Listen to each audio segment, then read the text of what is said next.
Amigos, les habla como siempre Roberto Fernández. Hoy queremos hablar de los profetas. Bajo la mirada de Dios, iluminados o portadores de la palabra divina, los profetas han erigido poco a poco todas las creencias religiosas que dominan en el mundo en la actualidad. Les recomiendo ver este programa. Está lleno de sabiduría.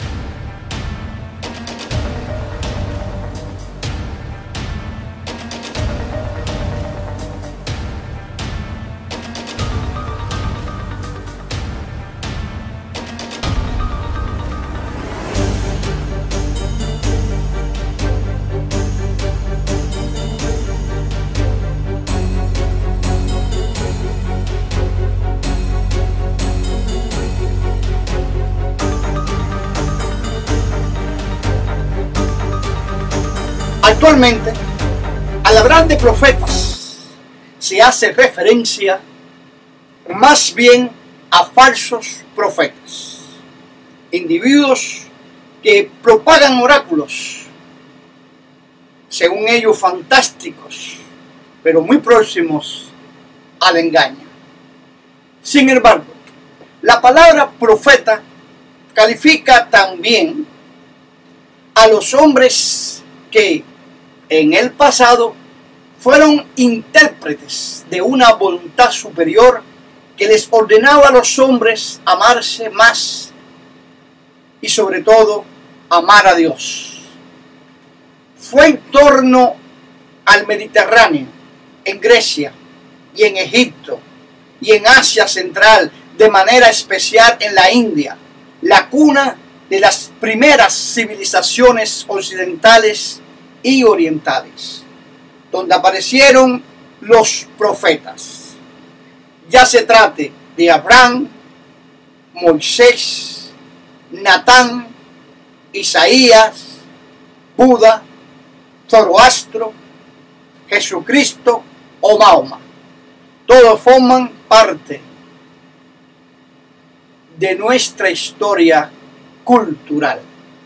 La historia hace de ellos seres de excepción, quizás porque generalmente cada uno de ellos se presentó como una figura única e incomparable, es decir, irreemplazable, y en ello no había orgullo de su parte, simplemente eran como poseídos por aquel en cuyo nombre hablan y quien les permite realizar acciones extrañas y sobrenaturales. Moisés dividiendo el mar rojo para salvar a su pueblo. Jesús transformando agua en vino o multiplicando los panes. Y es que no se toma la decisión de ser profeta. Se es por obediencia a la voluntad apremiante de una naturaleza trascendental. A menudo es en la soledad de las montañas o en el desierto, en donde los profetas han recibido los mensajes divinos que lo han difundido entre los hombres. Pues, mediante la palabra o por escrito, esos hombres elegidos intentaron hacer manifiesta una verdad hasta ese momento escondida o alterada, reformar un comportamiento pervertido con el tiempo o a devolverles vigor a los hombres en la tierra. Miremos esta foto.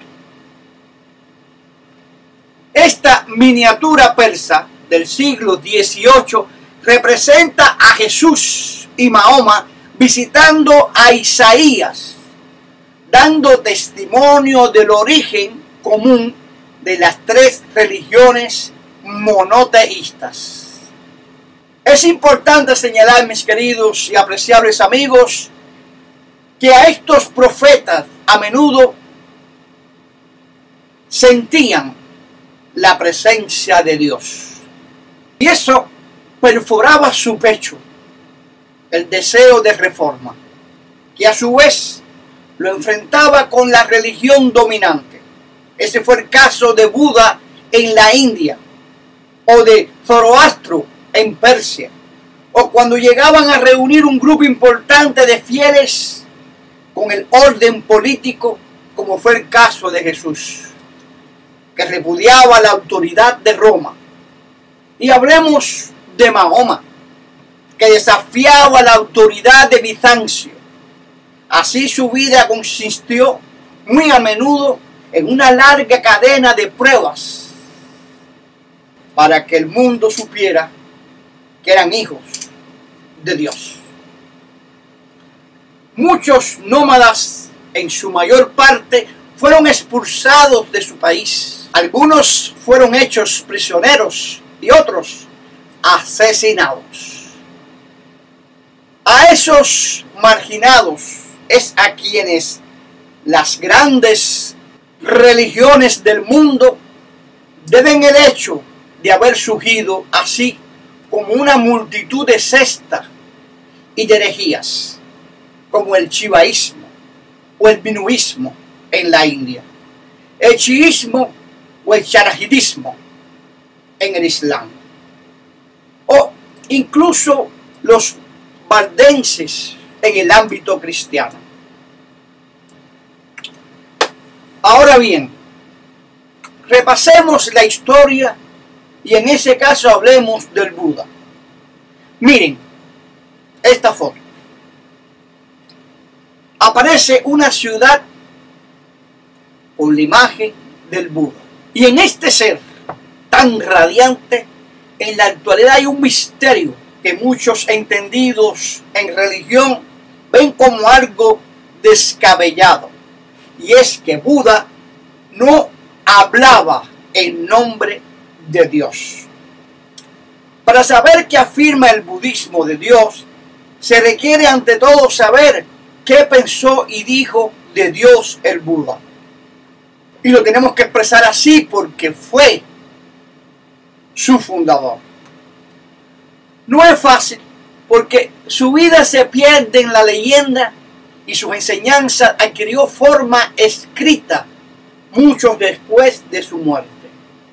Así, el canon de las escrituras budistas se redactó en Sri Lanka alrededor de los años 35 y 32 antes de Jesucristo.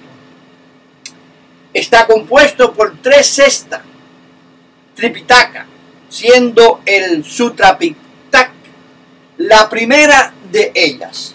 Contiene los discursos del Buda, que habrían sido pronunciados por Ananda, fiel servidor Upastayaka de Buda durante 25 años, en el primer concilio budista, celebrado en Rajagriha, capital de Magadha, inmediatamente después de la muerte del Buda. Con todo, conocemos con certeza los datos esenciales de la vida de Buda y los fundamentos. Sí, los fundamentos de su enseñanza. Miren, Buda nació en Kapilavastu, en la frontera con Nepal, en el año 565 a.C., en un clan de guerreros, los Shakyas, o muchos le llaman Saya, y su madre era Siddhartha Gautama, siendo más tarde llamado Shakyamuni, el sabio asceta de los Shaya. Después de pasar por una dolorosa prueba, tomó conciencia del sufrimiento y el carácter transitorio de la vida humana, dejando a su familia y convirtiéndose en asceta, abundante Bhikshu. Se sometió a la enseñanza de varios ascetas, brahmanes, pero su doctrina basadas en los Upanishad le parecieron vacías e inusuales. Ellos debatían sobre la eternidad y la infinitud del mundo, afirmando algunos que era infinito y otros que era finito. Considerándolo algunos eterno y otros no, pensaban que el universo fue creado por un Dios eterno y omnipotente, identificado en general con Brahma, personificación del Brahma, inconocibles e inefables, pero fundamento y esencia de todo lo real. Hablaban de la identidad de Atman con el Brahman. Todos esos discursos se parecían ociosos a Gautama. Gautama era el verdadero nombre del Buda. Y era porque no servían para resolver el problema del sufrimiento propio de la condición humana. Así, abandonó la escuela de los brahmanes y con 5 compañeros realizó una serie de prácticas ascéticas sumamente duras junto al río Nairajana. Pero comprendió que el ascetismo riguroso no era el camino justo y abandonando a sus compañeros el día de la luna llena del mes de Bajayaja, abril y mayo, desde el año 531, se sentó a meditar. Ahí tomó conciencia de las 4 nobles verdades Ayasaya. Todo es dolor, Dukham. El origen del dolor es el deseo o sed, Trishna. El remedio para el dolor es la supresión, Nirodha, de la sed, el octuple. Sendero es el camino, Marga, que conduce a la extinción, Nibbana. El tomar conciencia de estas 4 verdades constituyó para Gautama la iluminación. En lo sucesivo sería el Buddha, es decir, el despierto. Según las escrituras budistas, Buda permaneció 7 semanas en el lugar de la Boje, cerca de Gaya, al sur de Patna, en Bihar, que desde entonces se llamó Bodh Gaya. Después del despertar, Gautama se dirigió a los alrededores de Varanasi, la actual Benares, a orillas del Ganges, y pronunció su primera prédica en el Parque de las Gacelas a sus vecinos viejos, compañeros de ascetismo, anunciándoles que se había convertido en un Tathagata, el que ha llegado, y exponiéndoles las 4 nobles verdades. Así puso en movimiento la rueda de la ley, dando inicio a su enseñanza y formando con sus compañeros convertidos en monjes la primera comunidad Sahma, según la tradición Yasa, hijo de un rico banquero de Varanasi. Fue el primero en pronunciar la fórmula que luego sería el rito para convertirse en discípulo del Buda. Yo busco refugio en el Buda, busco refugio en el Dharma, ley, busco refugio en Sangha, comunidad. En su predicación ambulante, que duró alrededor de 40 años, Gautama tuvo un gran éxito, ya que logró agrupar alrededor suyo a muchos hombres y mujeres. Algunos se convirtieron en monjes Bhikshu y monjas Bhikshuni, y otros formaron comunidades de laicos, Upasaka, y laicas Upasika. En señal de veneración, muchos regalaban el Tathagata, terrenos con árboles en los cuales éste hacía edificar monasterio, vihara, donde los monjes, aun cuando fuesen ascetas ambulantes, debían reunirse durante algunos días en ciertos periodos del año para mantenerse unidos en la misma doctrina y vivir de acuerdo con las normas de la disciplina monástica. En realidad, para Buda era muy importante la vida en comunidad, porque zanja ayuda al monje a alcanzar la perfección, convirtiéndose en un araja a recorrer el octuple, que es sendero, y llegar a Nivarna. Gautama, mis queridos amigos, murió, o mejor dicho, se extinguió entrando en el Paranivarna en noviembre del año 486 antes de Jesucristo, en Kusinagari, debido a una intoxicación intestinal muy grave. Según la tradición, antes de morir, preguntó a sus monjes si tenían dudas, pero ellos guardaron silencio, de manera que Buda solo les recomendó mantenerse en estado de alerta. Luego se concentró, entró en todos los estados de la meditación y murió en la tercera vigilia de la noche. En ese momento hubo un gran terremoto, mientras todos estaban conmovidos y muchos lloraban. Da la impresión de que Brahma e Indra presenciaban ellos mismos el gran evento. Pero lo importante de todo esto era que su misión era salvar a las personas, y todos se invocaban en grandes concentración para eliminar las cosas malas de tu cuerpo y tener paz y calma y no desear tanto el dinero ni la carne. Pero jamás Buda dijo: yo estoy aquí de parte de Dios, sino que siempre dijo: yo soy el Buda y aquí estoy para ustedes. Es increíble cuando hablamos de esta religión o de estos profetas increíbles que han surgido. Por eso, si yo hablara del Antiguo Testamento, para que me entiendan, te diré que los profetas de Israel son algo diferente de los demás. Ellos hablaban en nombre de Dios de muchas maneras. Para la Biblia de los católicos, Yahvé; para la Biblia cristiana, Jehová. Y hablaba a un pueblo determinado, Israel, y escribe las enseñanzas. No les han bastado escuchar a Dios y difundir su palabra. Han deseado que sus expresiones permanezcan intactas para que adquieran fuerza de ley.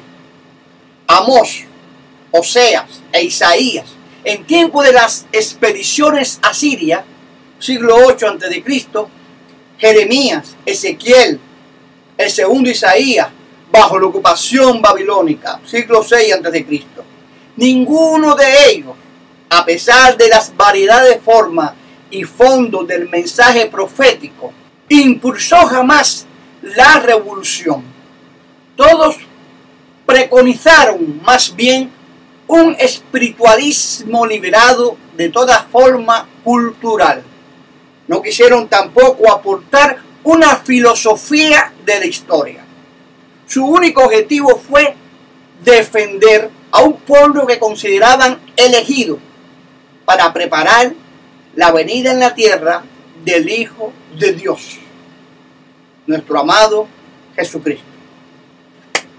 Y hasta aquí el programa de hoy. Espero que haya sido de muy buena ayuda, que puedan entender de esta manera la filosofía de nuestra cultura, de nuestra religión, y aprendamos algo importante: respetarnos unos a otros, porque todos creemos tener la verdad, pero la verdad no es absoluta. Hay que seguir estudiando, preparándonos, escuchar, saber callar, saber pensar, pero sobre todo, como dije, saber respetar. Ha sido un gusto trabajar para ustedes. Les habló como siempre Roberto Fernández, quien se despide deseándole mucha paz, amor, sabiduría, salud y dinero.